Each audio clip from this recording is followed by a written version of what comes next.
बिस्मिल्लाहिर्रहमानिर्रहीम। अस्सलाम वालेकुम मेरे अज़ीज़ हमवतनों।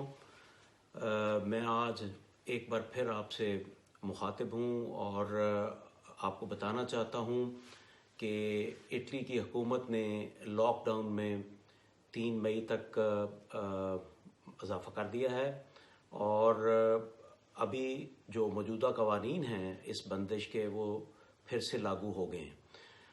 मेरी आप तमाम से गुजारिश है कि बंदिश के तमाम कवानीन की पाबंदी करें। इसी में आपकी बेहतरी है, इसी में हम सब का फ़ायदा है, फलाह है। और मैं चाहूँगा कि आप इस बंदिश में इतालवी कवानीन के ऊपर मुकम्मल अमल दरामद करें।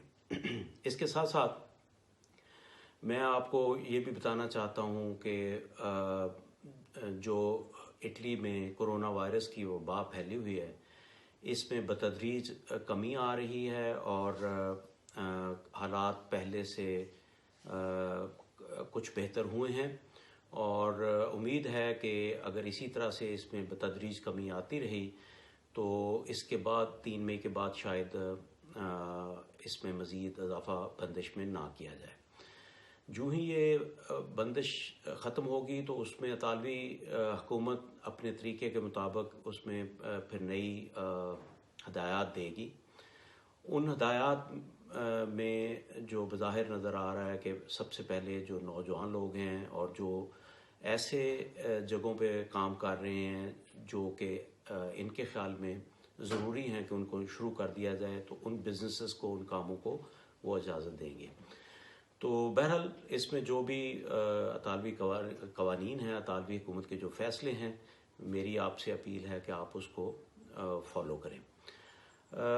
मैं आज आपको ये भी कहना चाहता हूँ कि दुनिया भर में मसीही बरादरी ईस्टर का त्यौहार मना रही है।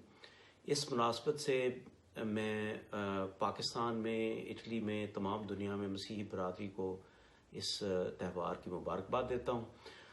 जो पाकिस्तानी मसीही बरादरी के मेंबर्स इटली में हैं उनको मेरी तरफ से ख़ास मुबारकबाद।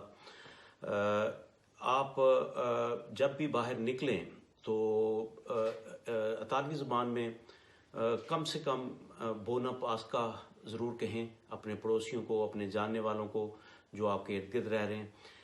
इससे एक इज़हार यकजहती होता है और ये काफ़ी अच्छा एक तासर देगा। इसके साथ साथ मैं आपको ये बताना चाहता हूँ कि यहाँ पे जो हालात हैं इटली में वो काफ़ी बुरे रहे हैं इस सेंस में कि यहाँ पे बहुत से लोग इन्फेक्टेड हैं, 1.5 लाख से ऊपर हैं, हज़ारों की तादाद में लोग फौत हो गए हैं और इस वक्त एक गम और सोग की फ़ज़ा है।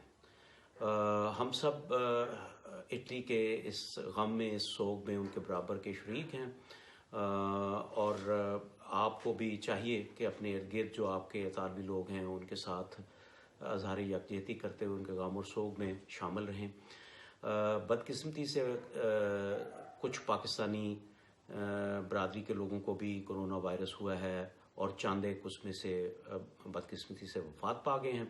हुकूमत पाकिस्तान और पाकिस्तान का सफारत खाना, पाकिस्तान का कौंसलेट, हम आपके दुख में शामिल हैं।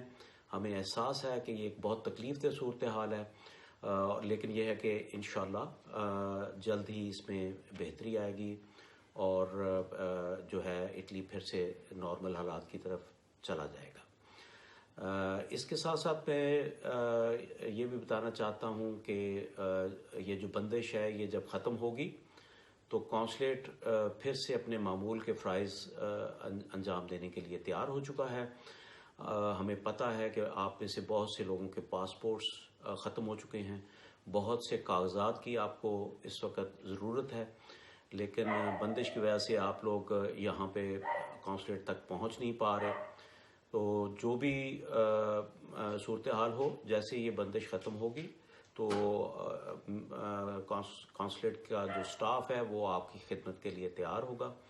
और मेरी आपसे इस सिलसिले में ये गुजारिश होगी कि चूँकि हम कोरोना वायरस की मूजी मरज़ से, इस वबा से निकल के फिर दोबारा से काम शुरू करेंगे, تو حفظان صحت کے جو کچھ چند اصول ہم وہاں پہ لاگو کریں گے ان کو آپ ضرور مد نظر رکھیں. آپس میں فاصلہ رکھنا ہوگا، نظم و ضبط کی پابندی کرنی ہوگی، غیر ضروری رش سے اجتناب کرنا ہوگا. صرف وہ لوگ کونسلیٹ میں آئیں جن کا کام ہے. اپنے ساتھ اپنے دوستوں کو یا زیادہ لوگوں کو لے کے آنے کی قطعاً ضرورت نہیں ہے. اس سے آپ اپنی صحت کو بھی خطرے میں ڈالیں گے اور کونسلیٹ کے لوگوں کے لیے بھی خطرہ ہوگا. انشاءاللہ ہم کوشش کریں گے کہ جلد سے جلد جتنا بھی کام یہ رکا ہوا ہے پاسپورٹس کا یا کاغذات کا، یہ جلدی سے جلدی کم سے کم دنوں میں ہم اس کو جو ہے کمپلیٹ کریں. اس کے علاوہ بھی مجھے آپ کے مسائل کا اندازہ ہے. پاکستانی برادری کے کافی مسائل اور بھی ہیں. انشاءاللہ اس سلسلے میں میری اطالوی حکومت سے اور حکومت پاکستان سے بھی کمیونیکیشن ہے. سفارتخانہ پاکستان روم میں وہ بھی دونوں حکومتوں سے رابطے میں ہیں اور ہم کوشش کر رہے ہیں کہ آپ کے جتنے بھی مسائل ہیں ان کو آسان طریقے سے ختم کیا جائے. یہ یہاں پہ میں ضروری سمجھوں گا کہ جو میں نے دیکھا ہے پاکستان